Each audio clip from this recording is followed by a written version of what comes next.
Sábado para todos. ¿Cómo estáis? Ya habéis escuchado la lección, ¿eh? No os metáis en peleas, ¿eh? En el mundo tenemos muchas oportunidades de meternos en peleas. El tema de hoy se basa en el libro de Jueces.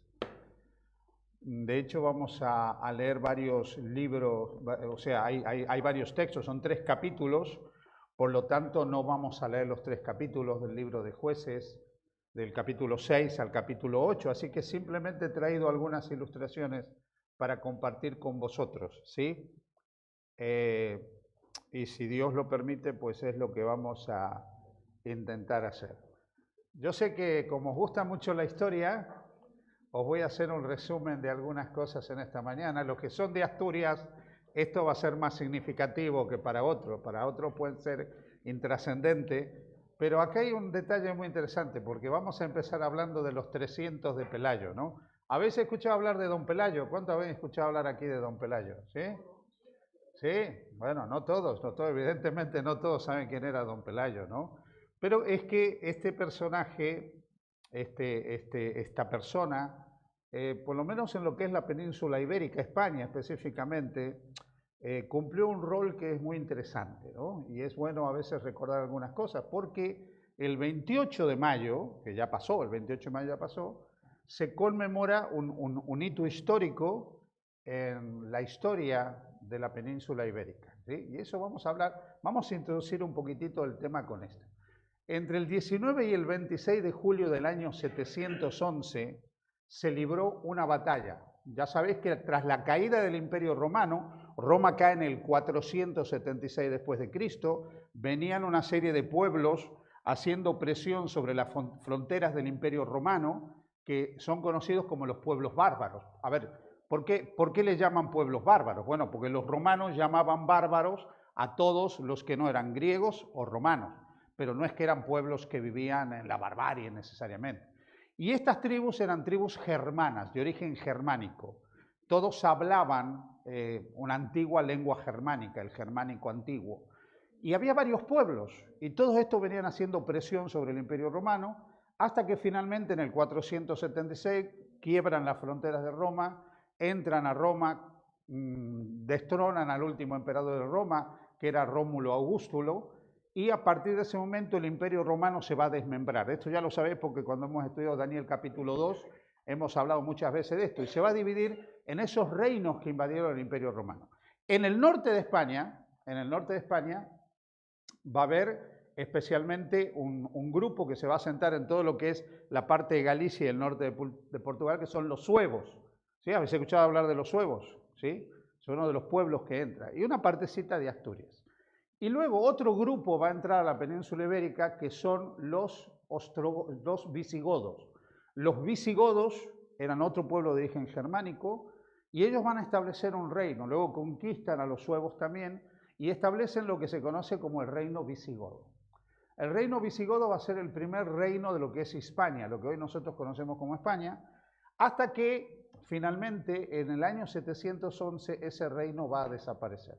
Va a desaparecer porque España es invadida en tiempos del último rey visigodo, que es don Rodrigo, por las tropas de Tarik, que con un grupo de musulmanes del norte de África, magrebíes, a veces se confunden, no eran árabes, eran magrebíes que venían de la zona del Magreb, del norte de África, invaden la península ibérica y derrotan en esta famosa batalla que se llama la batalla del río Guadalete a los ejércitos del rey visigodo. Y en una serie de sucesivas victorias van tomando el control de todo el territorio español, de todo lo que era Hispania en esa época. Y van a llegar al norte. A veces dicen que no llegaron a Asturias. No, sí llegaron a Asturias. Cuidado, llegaron a Asturias, porque llegaron a toda la península ibérica, cruzaron incluso los Pirineos, y si Carlos Martel no los hubiera parado en la batalla de Poitiers, pues también hubieran invadido África, Francia, porque eran imparables, ¿no? Pero entonces llegan también y dominan prácticamente toda la península ibérica, y de hecho establecen un califato a medida que iban haciendo su conquista, que tenía sede en Damasco, que es lo que se conoce como el califato Omeya. Fijaros, ¿no? Ahí tenéis todo el territorio que ellos llegaron a dominar. Inicialmente salen de Arabia, van conquistando primeramente lo que es el cercano oriente, se expanden hacia el este y luego van al oeste y conquistan todo el norte de África y desde África avanzan hacia Europa. Y fundan este califato que va a durar desde el año 661 hasta el año 750. Un detalle, fijaros hasta dónde llegan, ¿eh? Aquí los paró Carlos Martel y por eso no siguieron invadiendo hasta allá. Pero fijaros qué interesante, ¿no? Y si nosotros pensamos, toda esta zona del mundo sigue siendo islámica, pero nosotros no somos musulmanes. Alguna vez tendríais que pensar por qué no somos musulmanes. Tendríamos que ser musulmanes todos nosotros, todos los que estamos aquí en esta mañana. Tendríamos que ser musulmanes, pero sin embargo no lo somos, ¿sí? Porque hay una serie de hechos que hicieron que esto finalmente no se produzca. Y aquí viene la historia. La historia, en cuanto a Don Pelayo, se mezcla un poco entre el mito, la leyenda, pero hay algunas fuentes que son interesantes. Y las fuentes más fidedignas nos narran, nos reconstruyen la historia de quién era Don Pelayo. Era un noble de origen astur. Algunos decían que era visigodo. No, no era visigodo, era astur. Está definitivamente comprobado que era astur. Y cuando los musulmanes invaden la península ibérica, pues en el norte, en la parte más montañosa del norte, se transforma en un reducto de cristianos, porque bueno, hasta ahí no llegaron, ¿sí? Sí llegaron a Gijón, ¿eh? Aquí hubo un gobernador musulmán en Gijón, pero no llegaron a lo que sería la parte del oriente asturiano, todo está en la parte de las montañas, Cangas de Onís, toda esa zona. Eso se transformó un poquito en un reducto de cristianos, y ahí estaban establecidos pues, muchos cristianos que habían escapado, se iban estableciendo en esos lugares y emigraban hacia el norte. Pero hacia el año 717, acá hay una discusión si el 717 o el 722, el gobernador musulmán de Gijón impone la yizía, ¿sí? Y no solo impone la yizía, sino que parece que le había gustado la hermana de Pelayo y la quiere tomar por mujer. Hablemos un poco de la yizía. ¿Qué es la yizía? La yizía era un impuesto que ponían los musulmanes a todos los que no eran musulmanes. O sea, cuando los musulmanes llegaban a un lugar, o te convertías al Islam o pagabas el impuesto. Si tú pagabas el impuesto, no te obligaban a convertirte, tampoco te mataban, y tú podías profesar tu religión sin hacer proselitismo, de manera privada, pero tenías que pagar ese impuesto. Y pasabas a ser un ciudadano de segunda categoría. Había una cantidad de derechos que tú no tenías, pero te conservaban la vida. Y tenías que pagar religiosamente ese impuesto. Como todos los impuestos, a nadie le gusta pagar impuestos, ¿verdad? Pero es que cuando el gobernador musulmán de Gijón, que se llamaba Munusa o Munsa, dependiendo de las crónicas, aumente el impuesto y además se queda con la hermana de este noble astur llamado Pelayo, parece que entre el aumento impositivo y que le quita a la hermana, pues este señor, don Pelayo, no se pone muy contento. Le molesta toda la movida del aumento de impuestos y le molesta también que este Munusa se quede con la hermana y la haga esposa de él. No sé si la única esposa, pero por lo menos una de sus esposas. Pelayo era señor en Siero. ¿Habéis pasado por Siero? Aquí lo tenemos cerca, ¿no? Pues bueno, ahí tenía sus posesiones en Siero. Era un noble que tenía varias tierras en Siero, tenía su gente, ¿no? Sus mesnadas, era un señor feudal. Y entonces él junta a todos sus hombres y con 300 hombres de sus posesiones, él escapa desde esta zona al norte. Se va completamente, bueno, no al norte, se va bien arriba, digamos, a la zona de las montañas, ¿no? Y los musulmanes los van a perseguir hasta los valles que están en Cangas, ¿no? Ese lugar tan bonito, Cangas de Onís, que han ido muchas personas ahí. Y ahí están los 300 y se refugian en ese lugar, pasan muchas penurias, les toca pasar un invierno muy crudo por ahí, algunos mueren, ¿no? Bueno, la cosa se pone muy complicada, hasta que finalmente todas las crónicas musulmanas que uno lee, porque las crónicas musulmanas hablan de esto y hablan de él, y dice que los musulmanes llamaban asnos salvajes, ¿no? Porque vivían en las montañas, medio harapientos, malvivientes, y ahí finalmente las tropas musulmanas, el 28 de mayo del 717, 18 o 22, ahí no queda muy claro, se enfrentan con ellos, frente a lo que se conocía en aquella época como la Cueva Dominica, Cueva de Nuestra Señora, que hoy se conoce como Covadonga. ¿Habéis ido a ese lugar alguna vez emblemático? Y ahí los musulmanes van a tener su primera derrota. A ver, esto no fue una batalla en todo el sentido de la palabra, con dos ejércitos que se enfrentan el uno al otro, no.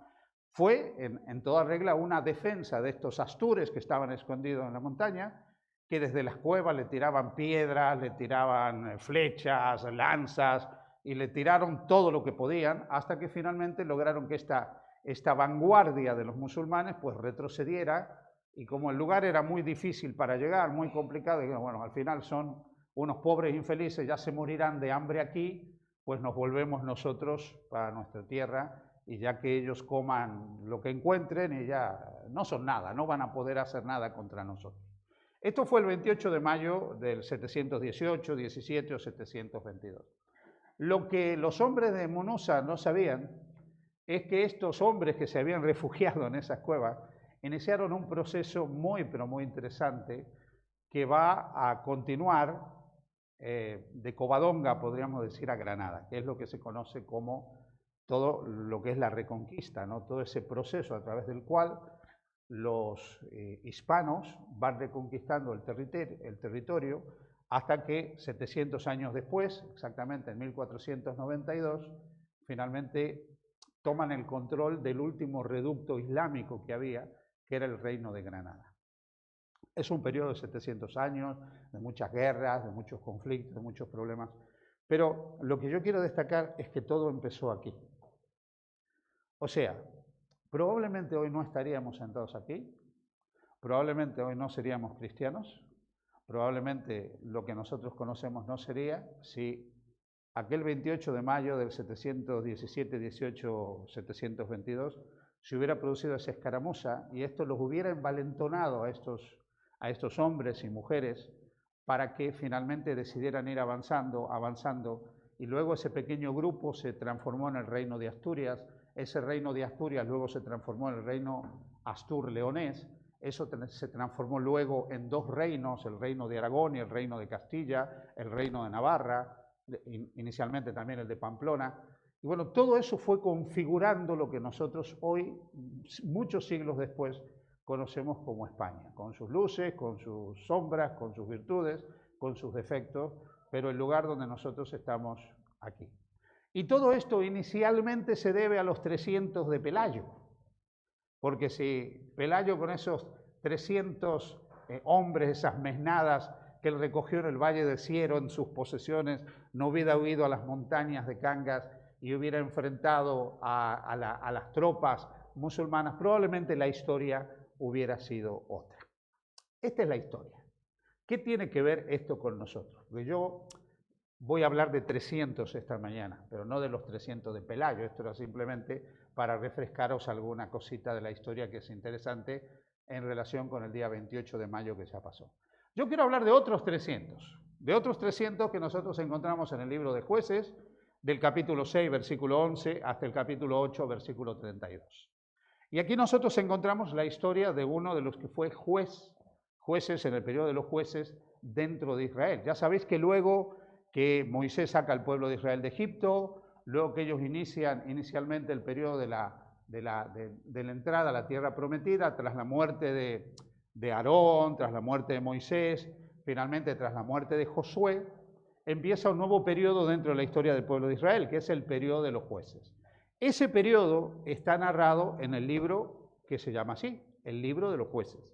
Y se llama justamente el libro de los jueces porque durante ese periodo el pueblo de Israel fue eligiendo unos dirigentes a los que se llamaba jueces, porque tenían la facultad de dirigir y de juzgar al pueblo de Israel. Cuando nosotros leemos el libro de los jueces, pocos libros de la Biblia tienen un mensaje teológico tan profundo, tan interesante, que nos muestran a nosotros la gracia de Dios, que nos muestran a nosotros la compasión de Dios, ese amor inagotable de Dios por los suyos, esa misericordia permanente de Dios, a pesar de que los suyos se apartan y se alejan de Él. Fijaros solamente lo que dice Jueces capítulo 2, versículos 7 al 9. Dice, hicieron pues los hijos de Israel lo malo ante los ojos de Jehová y olvidaron a Jehová su Dios. Primera pregunta, ¿cuándo fue la última vez que te olvidaste de Dios? No te estoy diciendo la última vez que te olvidaste de orar antes de salir de tu casa. Te olvidaste de Dios. Esto es muy fuerte. Está hablando del pueblo y dice, se olvidaron de Jehová su Dios. Otros textos de la Biblia dicen, se olvidaron de Jehová y de las obras que Él había hecho para con ellos. O sea, esto quiere decir que de alguna manera, cuando por algún motivo tú te separas de Dios, te apartas de Dios, se te va produciendo una suerte de amnesia espiritual. Pero es que no solamente te olvidas de Jehová, no solamente te olvidas de Dios, sino de todo lo que significa creer en Él, confiar en Él, seguirle a Él, andar en sus caminos. Y al olvidarte de Él, finalmente puedes ir por cualquier lado y puedes terminar creyendo cualquier cosa. Dice, se olvidaron de Jehová su Dios y fijaos lo que pasó. Ese Dios que los había sacado haciendo milagros portentosos, abriendo el Mar Rojo, deteniendo el río Jordán para que ellos entraran, dándoles el maná, dándoles agua de la roca, que había hecho milagros para liberarlos del momento que estaban en Egipto, se olvidan de todo eso. Y se olvidan del poder de ese Dios. Y dice aquí la palabra, y sirvieron a los Baales y a las imágenes de acera.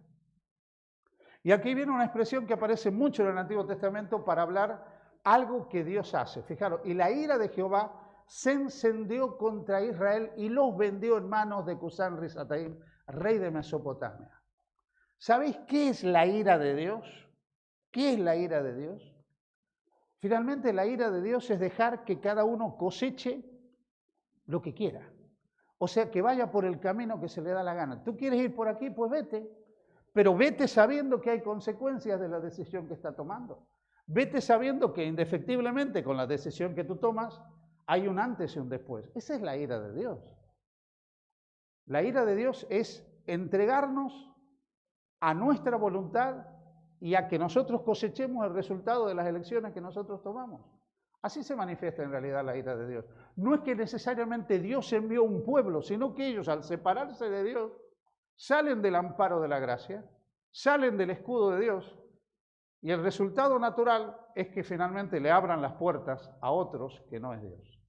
Y entonces dice la palabra de Dios que sirvieron los hijos de Israel a Cusán Risataim 8 años. Pero ahora fíjate lo que dice. Se habían olvidado de Dios, habían servido a Baal, habían servido a Será, se habían vuelto idólatras.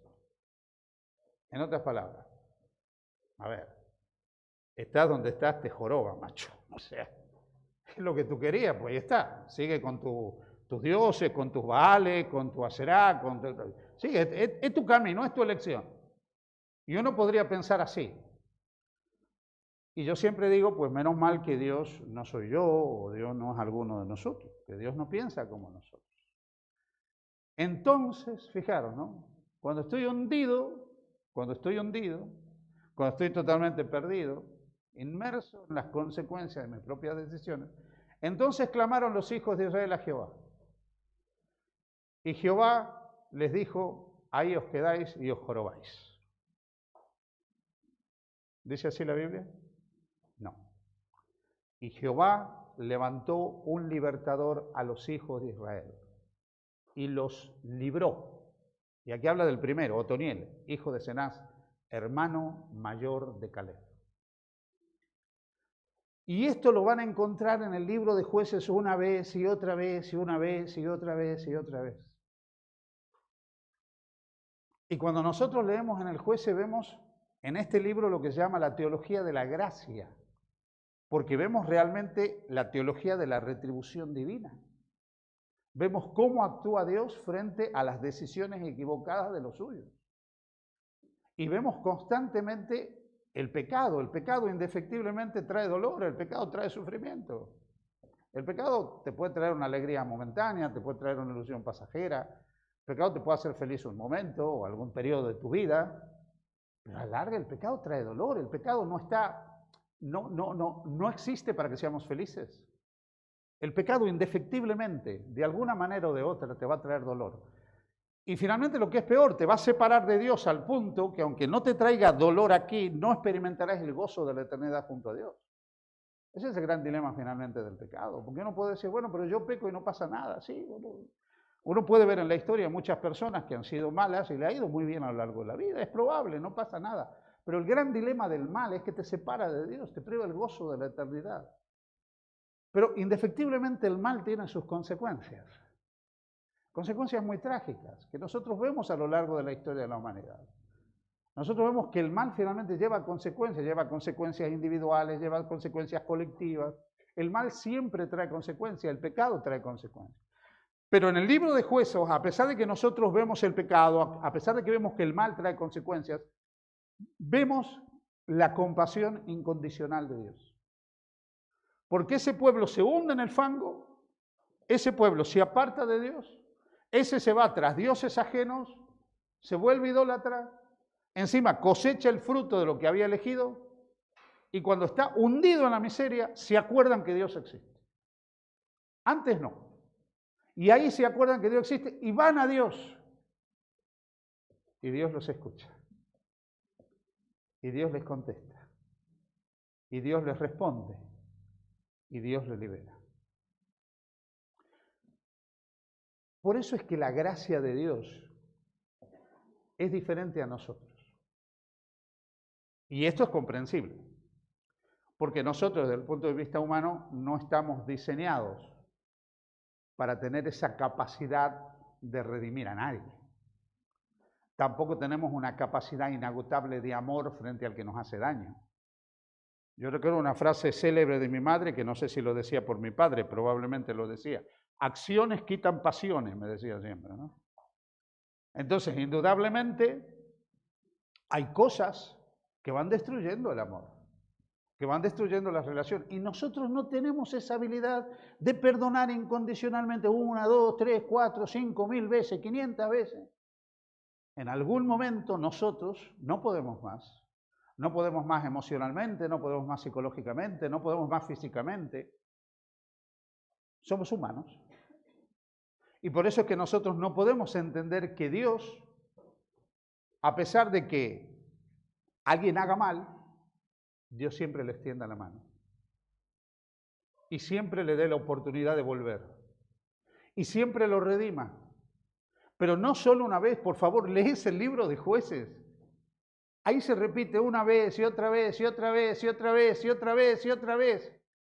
Y termina el libro de Jueces diciendo, en ese tiempo no había rey en Israel, cada uno hacía lo que bien le parecía. Sorprendente. Sorprendente el amor de Dios, sorprendente la compasión de Dios, sorprendente la misericordia de Dios. Pero este mismo libro nos enseña algunas cosas, nos deja algunas lecciones, estos capítulos. Centraros en el capítulo de la vida de Gedeón, porque nos deja algunas lecciones que son interesantes en el contexto de todo el libro de los Jueces. Primero, lo primero que nosotros encontramos es que somos libres de elegir. Eso se presenta a lo largo de todo el libro de Jueces. Somos libres de elegir, pero siempre somos responsables de nuestras elecciones. O sea, el libre albedrío no anula nuestra responsabilidad. Soy libre de elegir, pero siempre seré responsable de lo que yo estoy eligiendo. Ellos eligieron apartarse de Dios, servir a Baal y otros dioses. Eran libres para hacerlo, pero también tenían que saber que eran responsables de la decisión que estaban tomando. Porque esa decisión, indefectiblemente, tenía unas consecuencias. Y otra cosa que enseña con claridad el libro de Jueces es que la desobediencia voluntaria, crónica, práctica, nos lleva a límites insospechados. O sea, cuando nosotros elegimos el camino de vivir alejados de Dios, cuando nosotros elegimos el camino de ponernos fuera del ámbito de Dios, fuera de lo que es el camino de Dios, fuera de lo que es la revelación de Dios, cuando nosotros ya no tomamos lo que Dios dice como algo normativo en nuestra vida, nosotros no somos conscientes de hasta dónde podemos llegar. Los límites son insospechados. Fijaros un pueblo que vio el poder de Dios, que sabía del poder de Dios, en un tiempo que Dios, permitidme que sea un poco, no sé, un poco vasto, pero Dios hacía unos milagros impresionantes. Hoy en día, pues yo no he visto las mismas movidas que veía esta gente. O sea que Dios le facilitaba el creer con los prodigios que hacía. Y sin embargo ellos eligen otro camino. Y aquellas personas que habían visto el poder de Dios, que habían visto manifestarse a Dios, que habían visto cómo actuaba Dios, ahora terminan adorando a dioses de piedra, de madera, practicando ritos totalmente ajenos a la voluntad de Dios. Porque todos estos ritos, cuando se dice que ellos adoraron a Baal y a Aserá, está relacionado a las creencias de Baal y Aserá. Sacrificaban a sus primogénitos a esos dioses. Practicaban sacrificios humanos. Consultaban astrólogos, adivinos, demonios. Como si nunca hubieran conocido a Dios y su revelación y su voluntad. Llegaron a límites insospechados, y eso nos enseña el libro de los Jueces. Cuando nosotros nos salimos del ámbito de la lealtad a Dios, podemos llegar a límites insospechados. En tercer lugar, si algo muestra el libro de Jueces es lo que dice Jesús: separados de mí nada podéis hacer. Y eso lo vemos tremendamente en la historia de Gedeón, porque cuando Dios lo llama a Gedeón, Dios le va a mostrar a Gedeón que el poder no está en él, no está en las mayorías, que el poder está en él, en Dios. Y si algo nos dice la historia de Gedeón y sus 300, y algo nos dice el contexto general del libro de los Jueces, es que lejos de Dios nada podemos hacer. Nada por lo menos que tenga que ver con victorias espirituales en nuestra vida. Cristo lo dijo: separados de mí, nada podéis hacer. Yo no te estoy diciendo que lejos de Dios no te puedas sacar un premio Nobel, te lo puedes sacar. No te estoy diciendo que lejos de Dios no sea un empresario famoso y hagas mucho dinero, yo no estoy hablando de eso, probablemente sí. Pero desde el punto de vista espiritual, desde el punto de vista de la fe, desde el punto de vista de los dones del Espíritu, de la presencia del Espíritu, de la transformación de tu corazón, de tu mente, desde el punto de vista de tener una conciencia expandida que te permite creer y ser una persona convertida, eso sin Dios es imposible. Y vivir la vida de Dios en esta tierra, vivir los principios de Dios en esta tierra sin Dios, también es imposible. Lejos de Dios nada podemos hacer. La cuarta lección que se desprende de la experiencia de Gedeón y sus 300, en el contexto general del libro de Jueces, es que el arrepentimiento nos devuelve la capacidad de escuchar la voz de Dios. Piensa en diferentes momentos en tu vida. Piensa en algún momento en tu vida en que tú te has separado de Dios. No te decido que entraste en un estado de apostasía y te alejaste completamente, no. Pero en un punto te das cuenta que no estabas realmente bien conectado con Dios. Que estabas caminando lejos, estabas como Pedro, ¿no? Y Pedro le seguía de lejos. Lo sigo, pero de lejos. Pero te das cuenta y te arrepientes. En el momento que te arrepientes, eso te da la capacidad para volver a escuchar la voz de Dios. Le estás abriendo tu mente y tu corazón a la influencia del Espíritu Santo. Estás permitiendo que Dios, por medio del Espíritu, te susurre al oído. Estás permitiendo que Dios te haga tomar conciencia de que finalmente este camino, esta decisión, esto no era lo mejor para ti. No era el mejor camino a seguir. Y que estabas equivocado o equivocada en lo que habías hecho. Y estás permitiendo que finalmente Dios te convenza. Te convenza de pecado, de justicia, de juicio, como lo expresa Jesús en el Evangelio de San Juan, como lo registra Juan en su Evangelio. El arrepentimiento nos abre a la voz del Espíritu. El arrepentimiento nos abre a la obra de Dios para que nosotros seamos conscientes de cosas que en otro momento no las vislumbramos de la misma manera. Y en quinto lugar, Dios empieza a trabajar en la solución. Fijaros qué interesante esto, porque si algo muestra la historia de Gedeón y de Jueces, es que Dios empieza a trabajar en la solución aún antes de que nosotros nos demos cuenta. Y esto es algo maravilloso, porque Dios se va anticipando a nosotros. Y hay muchos textos en la Biblia que lo muestran así. Uno de los textos que a mí más me impacta es cuando Daniel está orando, ¿no? Y él no está terminando la oración y se le presenta el ángel Gabriel y dice: oye, Daniel, muy amado, al principio de tu ruego fue dada la orden y yo he venido. Él no había terminado de expresar todo lo que quería expresar, no había terminado de orar, no había terminado de decir, pero Dios ya estaba dando la solución, ya estaba actuando, ya estaba orando. Porque Dios actúa así y Él trabaja aún antes de que nos demos cuenta, para liberarnos, para restaurarnos, para solucionar nuestros problemas. Y si algo nos muestra la historia de Gedeón que finalmente libera a ese pueblo, y todo el libro de los jueces nos presenta un Dios que está liberando, liberando, liberando, liberando, es que la misericordia de Dios es inagotable. Sí, aparentemente creemos, entendemos que habrá un fin del tiempo de gracia. Así lo creemos. Pero mientras el fin del tiempo de gracia no llegue, no hay fin para la gracia. La gracia de Dios se manifiesta una vez y otra vez y otra vez. O como dice Jeremías en el libro de Lamentaciones, por las misericordias de Jehová no hemos sido consumidos, porque se renuevan cada mañana. Grande es tu fidelidad. Cada día Dios vuelve a ejercer su misericordia sobre los suyos. Cada día Dios vuelve a actuar sobre los suyos. Cada día Dios vuelve a manifestarse en la vida de su pueblo. Cuando Dios finalmente llama a Gedeón como juez de Israel, quiere liberar a su pueblo, y Gedeón empieza a llamar a todos sus paisanos. Reúne 22.000 hombres. Número interesante, para aquella época, un ejército de 22.000, no eran todas las tribus de Israel tampoco. 22.000 personas están ahí. Bueno, reúne más, ¿no? Reúne mucho más. Pero viene Dios y le dice, mire, dile a los que tengan miedo que se vayan, ¿no?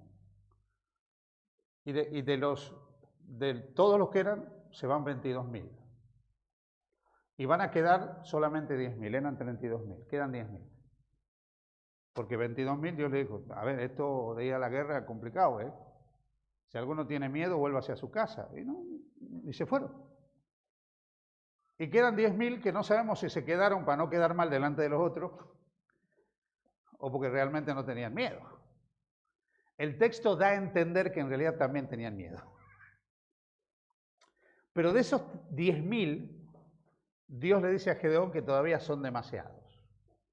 Que tome a los 10.000, los lleve a un arroyo para que beban agua, y el que beba agua lamiendo como un perro, ese se queda. Y de los 10.000, solo 300 bebieron agua como un perro, no lamiéndola directamente del arroyo. Pero en el texto, si lo lees detenidamente, el texto dice que Gedeón los retiene a esos 300. Estos también estaban asustados. ¿Qué persona en su sano juicio quiere ir a la guerra y dice, yo no tengo miedo a la guerra? Bueno, algunos ahí. Pero Gedeón le dice, oye, os toca a vosotros, sois los elegidos. Y él dice, ¿yo por qué? Y no, porque has bebido agua como la has bebido. Y yo imagino que estos 300, más de uno se habrá arrepentido el resto de su vida de haber bebido el agua así, porque si la bebía de un vaso o me la servía de otra manera, no me pasaba esto, ¿no? Pero es la decisión que ellos toman. Actuaron así. Pero hay un detalle interesante que también se desprende del relato. Para poder beber el agua como ellos la bebían, tuvieron que dejar las armas al costado. O sea, tuvieron que despojarse de sus armas. Y si leéis detenidamente el relato, acá hay una lección muy, pero muy importante, que Dios le estaba tratando de transmitir a Gedeón. Vas a ver que no son las armas las que dan la victoria. Vas a ver que no es la fuerza humana, que no es el poder humano el que da la victoria. Soy yo el que se va a encargar de que haya victoria. Y toda la estrategia que va a utilizar Gedeón se la da Dios. Y todo lo que ellos tienen que hacer se lo indica Dios. Y todo el camino para la victoria lo lleva Dios. Es más, Dios se encarga de animar a Gedeón y le dice, mira, yo sé que dudas, yo sé que tienes problemas, que esto te cuesta, Gedeón, tranquilo, mira, vete al campamento y vas a escuchar unas cosas que te van a animar. Si tú escuchas lo que escuchas, vas a ver que yo estoy contigo. Y él se va al campamento de estos madianitas, ahí oculto en las tinieblas de la noche, y escucha que unos de ellos estaban hablando que habían tenido un sueño misterioso que lo interpretaban como la venida de Gedeón y todo su ejército. Y él dice, oye, estos están preocupados y han bajado la guardia. Y aplica la estrategia de Dios. Ataca el campamento y 300 vencerán a 135.000 soldados madianitas. Los números tienen el propósito de mostrar que Dios con poco puede hacer mucho. Y lo mucho sin Dios no sirve absolutamente para nada. Porque finalmente es con Dios como se ganan las batallas. Porque finalmente, cuando el Señor obra, es que se hacen los portentos. Gedeón, al igual que nosotros, tenía sus dudas, pero las presenta a Dios. Busca a Dios. Y Dios, con su gracia y su misericordia, afirma la fe de Gedeón. Le desarrolla la confianza, porque incluso, fijaros, Gedeón hace cosas, se permite, le pide pruebas a Dios, le pide pruebas. Y Dios, como es bueno, como es misericordioso, como es compasivo, y quiere afirmar la fe de Gedeón, le va contestando. Yo 2 veces en mi vida le pedí una prueba a Dios, no sé vosotros. 2 veces en la vida. Y las 2 veces Dios, misericordiosamente, no, porque yo tendría que haber avanzado por fe. Pero Dios es tan bueno. Dios nos conoce tanto. ¿Sabe qué necesidades personales tenemos cada uno? Que Él nos mima más allá de lo comprensible, contestándonos aún cuando nosotros actuamos como Gedeón pidiendo pruebas, ¿no? Porque si no lo veo, no lo creo. Dios es misericordioso. Hoy quizás aprendí que no hace falta pedir pruebas a Dios, pero tal vez en el momento cuando las pedí yo las necesitaba. Y Dios sabe contestar. Y sabía que Gedeón necesitaba la respuesta para que se acrecentara su fe. Pero Dios hoy sigue haciendo cosas maravillosas. Él nos escoge, Él nos salva, Él nos da valor, nos hace más capaces, nos dota con dones, provee todo lo que necesitamos para empresas propias de la vida espiritual. Dios sigue obrando como obraba en el pasado, sigue obrando hoy. Y así como estos 300 que no doblaron sus rodillas y bebieron como perros agachándose para beber directamente del arroyo y no llevaron el agua directamente a la boca, de entre estos 10.000, se tuvieron que agachar para lamer el agua. A veces también tenemos que entender que las victorias se logran más de rodillas que de pie, que tenemos que dejar nuestras armas humanas al costado y que con una actitud de humildad finalmente se logra mucho más la victoria. ¿Sabéis, hermanos? El mismo Dios que obraba en el pasado es el Dios que obra en el presente. La mano de Dios no se ha cortado para salvar. Y así como en el pasado Dios actuaba, hoy sigue actuando. Así como en el pasado Dios escuchaba, sigue escuchando. Así como en el pasado contestaba, sigue contestando. Así como en el pasado perdonaba, sigue perdonando. Así como en el pasado daba victorias, sigue dando victorias. Así como en el pasado transforma, sigue transformando. Así como en el pasado hacía cosas que parecen imposibles, sigue haciendo cosas imposibles. Porque Dios sigue siendo el Dios de lo imposible. Y así como en el pasado Dios nos enseña que no es lo mucho lo que permite la victoria, sino dejarlo a Él que actúe, esa lección la quiere trasladar hasta el presente. No es nuestro mucho esfuerzo el que va a dar la victoria. Mira, nosotros podemos esforzarnos por ser buenas personas y nuestra vida puede llegar a ser un fracaso. Porque las batallas espirituales no deben ser nuestras. La batalla tiene que ser del Señor. Y yo puedo idear toda una estrategia de victoria espiritual en mi vida y esa estrategia está condenada al fracaso. Porque la estrategia tiene que ser la del Señor. Y yo puedo plantearme un montón de cosas y todo eso está condenado al fracaso. Porque es lo que Dios plantea lo que yo tengo que seguir si realmente quiero la victoria espiritual en mi vida. Porque Dios tiene la capacidad de saber exactamente cuál es el camino correcto para recorrer. De qué manera yo voy a alcanzar la victoria, qué es lo que yo necesito para triunfar, qué es lo que yo necesito realmente para crecer espiritualmente. Y Él que está haciendo una obra en mi vida la continúa cada día si yo se lo permito. Y el mismo Dios que en el pasado perdonaba, sigue perdonando. Y tú te puedes equivocar una vez, 2, 3, 20, no sé cuántas veces. Pero lo importante es que vuelvas a Dios. Y que volviendo a Dios le permitamos que Él nos susurre al oído y nos diga, este es el camino, ve por él. Tenemos que permitir que Dios nos hable como hablaba en el pasado. Probablemente no use los mismos portentos que utilizó en los días del pueblo de Israel, de los jueces o de Gedeón. Pero Dios tiene más de 1000 maneras para comunicarse con nosotros.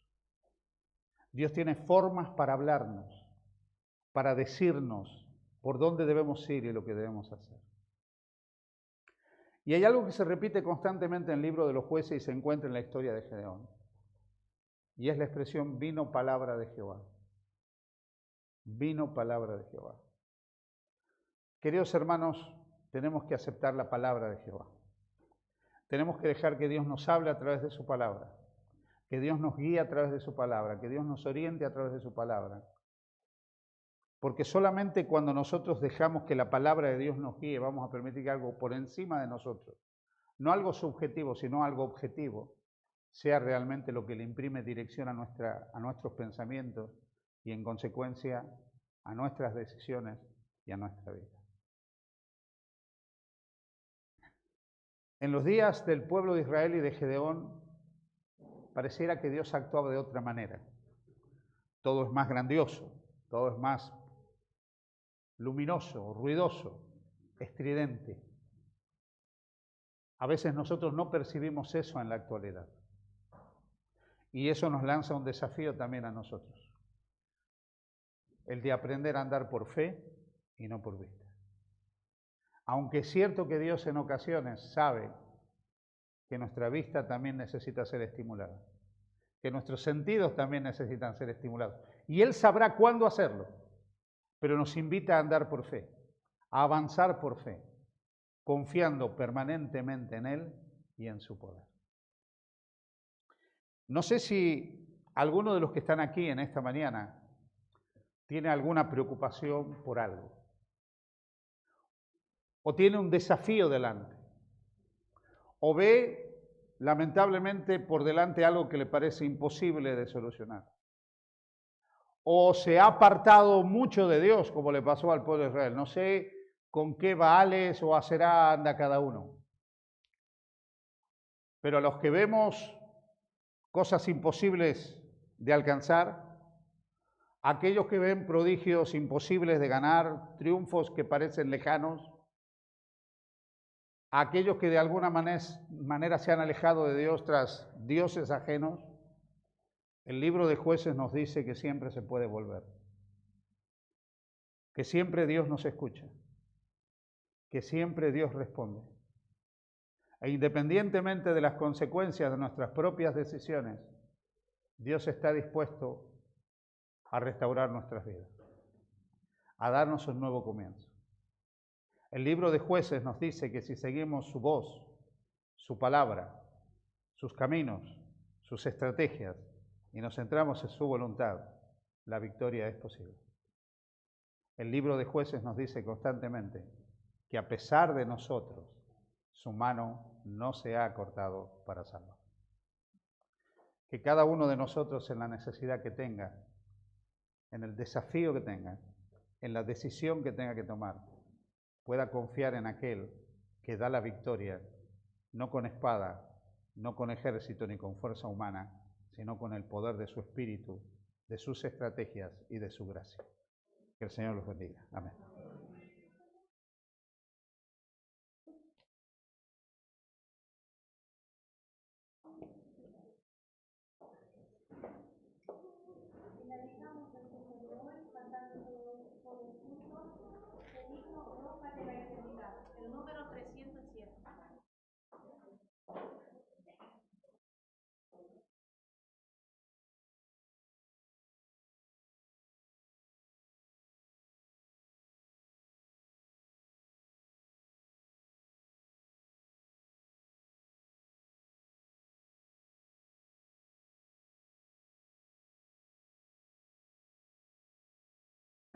Querido Padre, te damos gracias por haber estado en tu casa en esta mañana. Gracias por ser un Dios que nos miras con compasión constante, que nos escuchas, que reencauzas nuestras vidas más allá de decisiones equivocadas y que manifiestas tu poder trayendo victorias en nuestra existencia que humanamente parecen imposibles. Queremos poner nuevamente nuestras vidas en tus brazos de amor, aferrarnos a ti y pedir que sigas tomando el control de nuestra vida y dirigiéndonos por medio de tu Espíritu. Y obra, Señor, a través de ese Espíritu para que nosotros dócilmente aceptemos que tu palabra nos hable, nos guíe y nos modele. En el nombre de Jesús.